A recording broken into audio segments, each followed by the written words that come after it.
오늘 이 얘기를 좀 이렇게 드리고 싶은데 과거에 이제 기자 생활을 좀 하셨으니까 출입처에서 이제 공보 업무 하시는 대변인 혹은 홍보 담당 이런 분들이 있는데 혹시 이렇게 기자 생활하면서 부딪혀 보신 적 있으세요?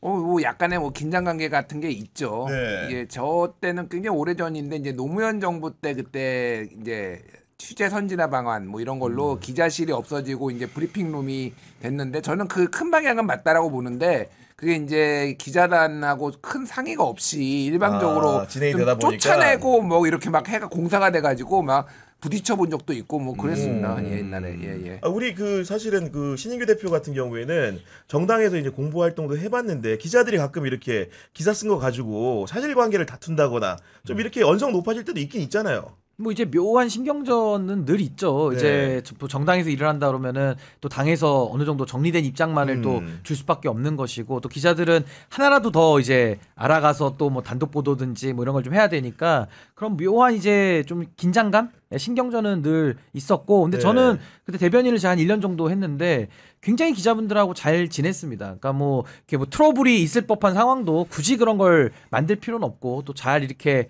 융화되어 가면서 업무에 또 충실했던 그런 기억이 납니다. 저는 그 미국의 언론과 쉽게 얘기해서 정부와의 관계가 좀 어떤지 모르겠는데 최근 외신을 보면은 레전드예요. 놀라운 일들이 굉장히 많은데 예를 들어가지고 그 피그세스 국방부 장관이 예를 들어서 이제 우크라이나하고 그 젤렌스키하고 트럼프가 이제 회동을 하는데 배석을 하는 과정에서 러시아의 국기를 상징하는 듯한 넥타이를 매가지고 그것과 관련해가지고 그 허프포스트라는 진보 성향 인터넷 매체 기자가 왜 이런 색깔의 넥타이를 맨 거냐고 물었더니 국방부 수석 대변인이 쇼 파넬이 문자 메시지로 그건 너희 엄마가 사준 애국적인 미국 넥타이야 멍청아 이렇게 보냈다는데 이게 전 도무지 이해가 안 가고 납득이 안 가거든요. 원래 이러는 겁니까 미국은? 원래 이러는 겁니까 미국은? 아메리칸 스타일. 근데 너희 엄마라는 your mother라는 표현이 들어가면은 대체적으로 싸우자는 거예요.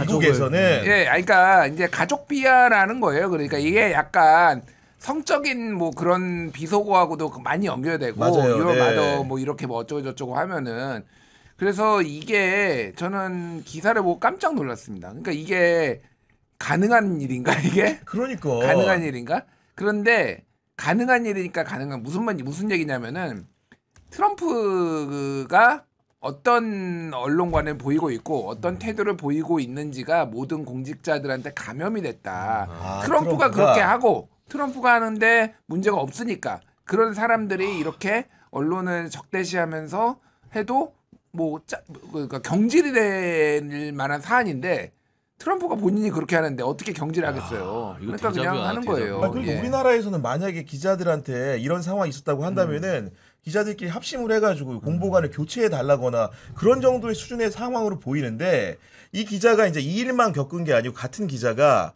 미국과 러시아의 정상회담 장소가 헝가리 부다페스트로 결정된 배경을 또 백악관 대변인한테 질의를 한 겁니다. 그때 그 대변인이 마치 조롱하듯이 Your mom did라고 했다는 거예요. 니네 엄마가 결정했다. 이 얘기는 앞서 이제 그런 엄마 소동이 있었음에도 불구하고 한 번 더 종지부를 또 치는 거 아니겠습니까? 이 엄마. 이게 2016년에 트럼프가 당선되고 나서 실제 이제 제가 경험한 건 아니고 제 아는 사람들이 저는 그때 이제 미국에 있거나 이제 한국에 들어올 딱 그때쯤이었거든요. 무슨 일들이 벌어졌냐면은 출입국 관리 사무소 있잖아요. 그러니까 그 사람들이 완전히 달라졌어요. 트럼프가 딱 당선이 되자마자 소위 말하는 걔들 입장에서는 유색 인종들 딱 그냥 찍어가지고 이쪽에 와가지고 냄새 나니까 너 저쪽에 가 있어 이런 얘기들을 서슴지 않게 얘기를 한 거예요. 그러니까 걔들이 근데 그런 인종 차별주의자가 미국에는 항상 많이 있어요. 근데 그거를 그 전에는 그런 얘기를 하면은 잘립니다 회사에서.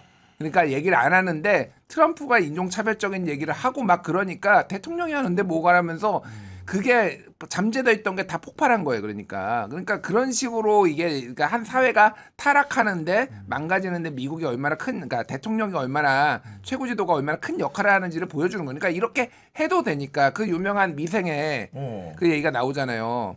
까르푸를 이제 빗대 가지고 만든 아니 프랑스는 그 인권도 노동도 되게 중요시하고 인권도 선진국인데 왜 이렇게 우리나라에서 하나요?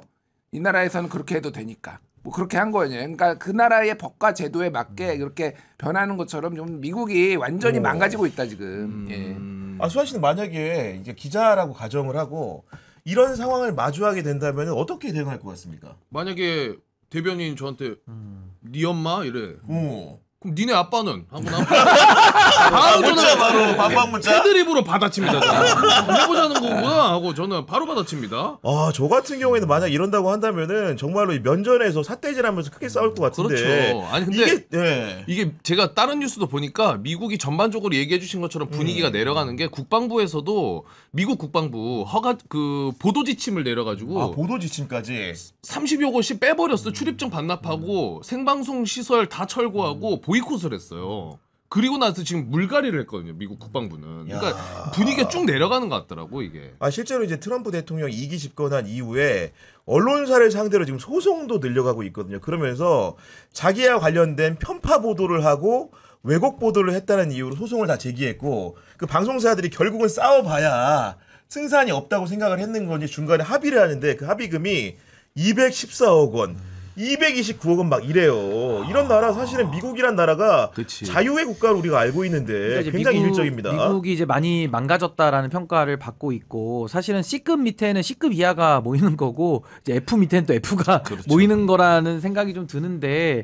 결국에는 이 언론관이라는 게 민주주의 국가에서는 가장 중요한 이 하나의 부분인 것이고 기자들을 어떻게 대우하느냐가 사실은 그 나라의 이 민주주의의 선진화의 정도를 보여주는 거 아니냐 그런 생각이 들고 우리도 윤석열 정권 때 기억해 보시면은 그 정부 부처에 있는 대변인들도 다 이렇게 뭔가 나사 풀린 것 같잖아요. 막 A 맞아요. 물어보면 C 얘기하고 막 이런 답답함들도 좀 있었고 또 권성동 의원 지금은 이제 구속은 돼 있습니다만은 그때 당시에 뉴스타파 기자의 막 기억납니다. 팔목을 생생하게. 물리적으로 정말 폭행까지 쓸 정도로 이게 그러니까 결국 윤석열의 행태를 그대로 답습하는 거거든요. 그래서 보통 우리가 이제 관료들을 영혼이 없다라고 얘기하는데 영혼이 없는 게 맞죠. 왜냐면 관료들은 어떤 판단을 가치 판단을 가지고서 했을 때는 이제 정치적인 오해를 받을 수 있기 때문에 영혼이 없는 게 맞는데 문제는 본인들이 승진을 해야 되기 때문에 그 영혼 없음의 빈 그릇이 결국에는 본인들의 그 욕망 그 어떤 리더가 어떤 모습을 보여주느냐로 채워지는 거거든요. 그러니까 지금 미국도 사실은 이 모든 문제의 근원으로 올라가면 사실은 트럼프가 있는 것이고 네. 또 더 이걸 심각하게 지적하자면 트럼프를 또 대통령으로 뽑았기 때문에 그런 사회적인 분위기와 이 트럼프와의 관계가 이 상호작용을 일으키면서 더 언론 옥죄어가는 거 아니냐. 이거 정말 민주주의의 퇴행이죠 사실은. 그 언론을 탄압하는 징조들이 하나둘 드러나고 있는 것이고 심지어 트럼프는 과거에 자신을 상대로 수사했던 국가를 상대로도 법무부를 상대로도 부당수사다 이러면서 지금 무려 3,291억 원 한화로는 그 돈의 보상금을 달라고 요구하고 있습니다 지금. 그러니까 자국의 한 나라의 대통령이 자국의 검찰 법무부를 상대로 소송을 건 것도 정말 이례적인데 그러니까 이게 뭐 미국이 소송의 나라라고 하지만은 이렇게 되면은 모르겠습니다. 그게 정말로 부당 수사였는지는 모르겠으나 이렇게 되면 앞으로는 수사 못하죠, 그러니까. 그렇죠. 예. 그러니까 이런 그 갈취하는 모습들을 간접적으로 관철하다 보니까 지금 우리 관세 협상 사실은 현금 공여 방식을 두고 굉장히 이론이 많은데 정말로 잘 끝날 수 있을지 걱정이 좀 되거든요. 네, 뭐 그러니까 잘 되기를 바라고요, 진짜로 잘 되기를 바라는데 너무 오늘 뭐. 기대하지 말라라 뭐라고 워딩인지 생각이 안 나는데 약간의 그러니까 너무 기대치를 높이는 거는 좀 경계하는 메시지가 나왔어요. 그래서 끝날 때까지 끝난 게 아니다. 이 그렇죠, 얘기를 그렇죠. 했거든요. 그러니까 진짜 끝날 때까지 끝난 거는 아니고 다만 이거는 한미 관세 협상은 결국은 트럼프가 결정해. 모든 트럼프의 이런 협상 스타일상 최종 결정권은 트럼프가 오케이를 해야 되고 그럼 트럼프가 어떨 때 오케이 하냐. 이미 얘기를 많이 해놨잖아요. 내가 승리했다. 뭐 이렇게 하니까 트럼프가 승리했다란 바보는 아니니까 그렇지만 최소한 면은 세워줄 수 있는 정도의 약간의 정신승리라도 이렇게 할 수 있을 정도의 뭐를 던져주는 방식으로 하기는 해야 돼요. 그러니까 네. 이게 그러니까 우리가 10년 분할로 하더라도 트럼프 임기 내에 뭐 1년 때는 좀 더 많은 돈을 뭐 한다든지 예를 들면은 몰아주기를 일부 한다든지. 뭐 한다든지 이런 식으로 해가지고 뭔가 그 정신 승리를 할 수 있는 이런 게 좀 필요한 것 같아요. 좀 지켜보시죠, 그거는. 아니 네. 물론 이제 지켜보는 것도 맞고 실제로 에이펙 전에 합의가 되냐 마냐 이런 것들에 대해서 여러 가지 얘기들이 있는데 저는 개인적으로 이런 트럼프를 상대로 우리가 과연 무조건 합의를 해야 되냐 이런 의문도 약간 들기 시작해요, 솔직히.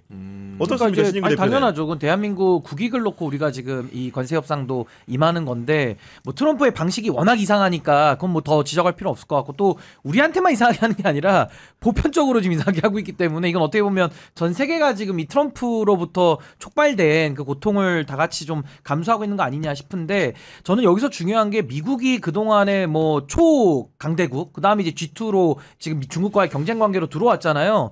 전 미국이 더 세계 질서 속에서 힘을 더 잃어가는 저는 계기가 되는 거 아닌가 싶습니다. 왜냐하면 그동안에 이 세계의 질서를 짰던 미국은 어느 정도 본인들이 그런 좀 소위 말하는 모범 국가로서의 모습들을 보여줬고 일부 본인들의 희생을 감수하면서도 그 질서 유지를 위한 역할들을 해왔던 건데 지금은 너무나도 그 유치해진 것처럼 뭐 얼마 갔으니까 얼마 내놔야 된다 뭐 이런 식의 단순 그 숫자 노름 비슷하게 하고 있기 때문에 그렇게 되면 아마 미국이 그동안에 보여왔던 전 세계 질서 속에서 영향력은 네. 급감할 수밖에 없죠. 그러니까 미국의 리더십이 약화될 수밖에 없는 거기 때문에 그 틈새를 중국이 가만히 있겠습니까? 인구도 많고 기술도 급부상하고 있는데 아마 저는 뭐 앞으로의 우리가 세계 질서는 더 눈여겨는 봐야 되겠습니다만은 저는 중국이 저 미국의 좀 침몰을 틈타서 저는 굉장히 이 세계 질서 속에서는 또 리더십을 발휘할 가능성도 높아지고 있다. 그러니까 네. 제가 무슨 말씀드린 거냐면 한미 동맹은 한미 동맹대로 우리가 유지시키고 발전시켜야 되는 건 맞아요. 동시에 중국과의 외교, 러시아와의 외교, 우리나라 정부는 당연히 외교 관계를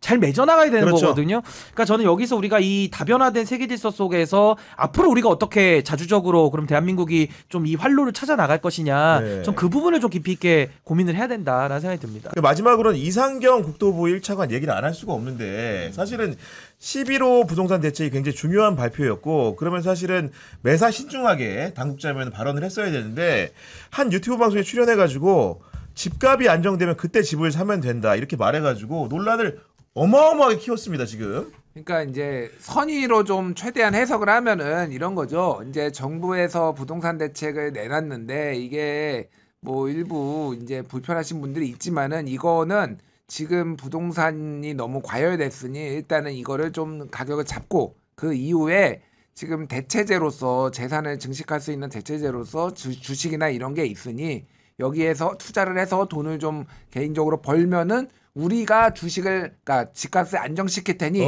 그러면은 그때 사시라 뭐 이런 거예요. 그러니까 이런 논리 구조입니다. 아, 내용을 들어보면 그래서 네. 아주 크게 틀린 말은 아니에요. 솔직히 제가 보기에는. 근데 이거는 이 상황이 지금 어떻게 돌아가고 있는지에 대한 정무적 판단과 뭐 이런 것들이 안 되는 분인 거죠. 그러니까 쉽게 얘기를 하면 지금 감정선의 문제가 굉장히 커요. 맞아, 그러니까 감정선이 큽니다 지금. 감정선이 제일 큰데 제가 지금 여러 번 방송에 나와서도 얘기를 했는데 문재인 정부 때 대잡은 거잖아요. 그때는 이제 2주택자 얘기를 하니까 공직자 중에 2주택자가 수두룩하게 나오고 있고 그러니까 집을 팔라고 하니까 이제 강남에 있는 집을 안 팔고 자기 지역구에 있는 집을 팔고 예. 아파트를 버리라고 하니까 공직을 버리고 그만두고 그냥 나가버리고 막 이런 일이 있으면서 이게 완전히 이제 신뢰를 잃었던 거거든요.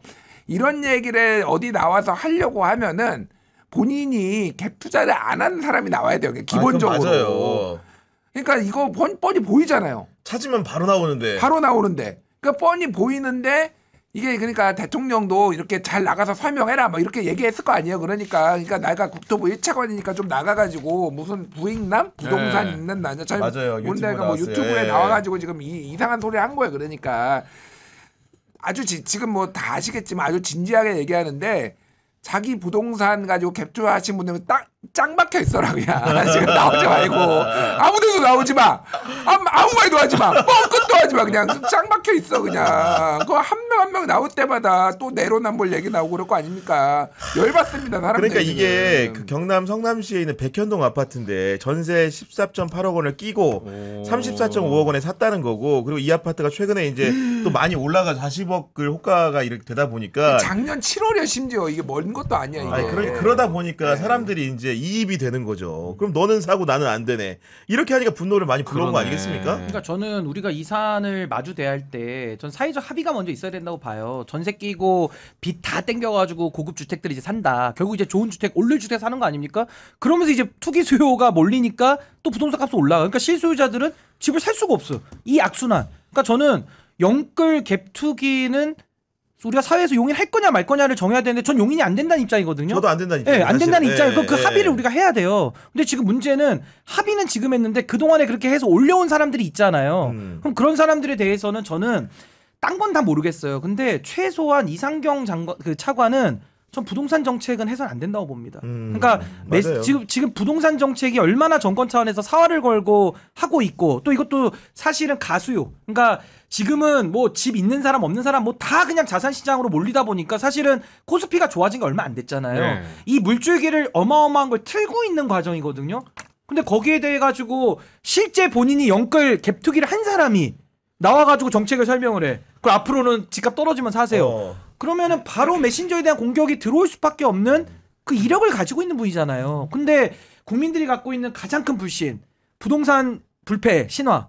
이거는 공직자들이 다 부동산으로 돈을 벌어놨기 때문에 자기 자신에게는 불리한 정책 절대 안 쓴다라는 그 심리에 편승해서 더 뛰어드는 거거든요. 그래서 저는 뭐 다 좋고 전 이번에 이재명 정부에서 한 부동산 정책은 전 잘했다고 봅니다. 저도 물론 그렇게 생각합니다. 비판은 있지만 네. 불가피성 때문에 했고 할 수밖에 이거 외에도 없어요. 저는 수요 분산책을 더 앞으로 써야 돼요. 공급도 더 늘리는 방법들을 이제 우리가 만들고 사회적 합의도 이끌어 가야 되는데 이상경 국토부 1차관만큼은 지금 이 말을 해서 령이 설 수가 없는 상황이다. 전 정책 집행을 이상경 차관 때문에 지금 더 안 되는 상황까지 와버렸다. 전 그렇게 봅니다. 그러니까 오늘 이제 본인 스스로가 유튜브 생중계를 통해서 대국민 사과문을 발표를 했고 부동산 정책을 담당하는 고위공직자로서 국민께 상처를 드린 점 진심으로 사과드린다 이렇게 얘기했지만 여진이 남아 있는 것 같고 신윤규 대표의 말도 달리 말하면 자리에서 물러나는 게 맞다 이런 얘기인 것 같거든요. 오늘 그 박지원 의원이 라디오에 나와서 물러나라고 얘기를 했거든요. 그러니까 박지원 의원이 그러니까 정말 대단하신 게 항상 보면은 말이 좀 바뀌어요. 티 잘 안 나. 이게. 그러니까 말이 티는 안 나. 스무스해. 예를 들면은 저기 김현지 너 진짜. 똑똑하니까 나와라 그랬다고 했다가 이렇게 물어뜯으면은 어떻게 나올 수 있냐 말이 바뀌졌어. 근데 내가 말한 건 뭐냐면은 그 말 바뀌는 것도 시그널이에요. 그러니까 기류가 어떻게 지금 변하고 있는지 이 상황을 읽는다는 거지, 정확하게 상황을. 읽어서 본인이 너무 티 안 나게 이렇게 말을 스무스하게 바뀌는데 오늘 이거는 보자마자 바로 사퇴해야 된다라고 얘기했어요. 그러니까 지금 민주당 쪽의 기류가 그렇다라는 거를 지금 그 국민들의 지금 그러니까요. 여론을 읽었다라고 지금 보면 될 것 그러니까 같고 이게 가장 네. 어려운 거잖아요. 네, 어려운 네, 정책이니까 그러니까. 가장 좋은 라인업들이 구축이 돼야 된다고 보는 겁니다. 사실 이분 아시겠지만 가천대 교수고 공직자 맞아요. 출신은 네. 아니에요 원래. 그래서 어공이죠. 제가 뭐 항상 뭐 공무원이 해야 된다 차관은 그런 건 아닙니다만은 지금 이 정도 됐으면 꼭 이분을 여기에 남겨야 되나? 맞아요. 왜 다른 쪽에 뭐 더 쓰임이 있을 수도 있을 것 같아요. 그러니까 제가 네. 비유를 하자면 도둑이 도둑 잡겠다고 나서는 거예요. 그 도둑을 믿을 수 있으니까 도둑이 어떻게 도둑을 잡아요? 못 잡죠. 그렇죠. 그러니까 그러니까요. 이건 너무 기본적인 거라서 저는 네. 이 차관은 아니 저는 더 그 자리에 있어가지고는 이 부동산 정책이 방향이 옳더라도 이 차관 때문에 저는 지금 오해를 살수 있기 오해를 때문에. 사고 정책이 힘을 잃는다. 저 그렇게 봅니다. 알겠습니다.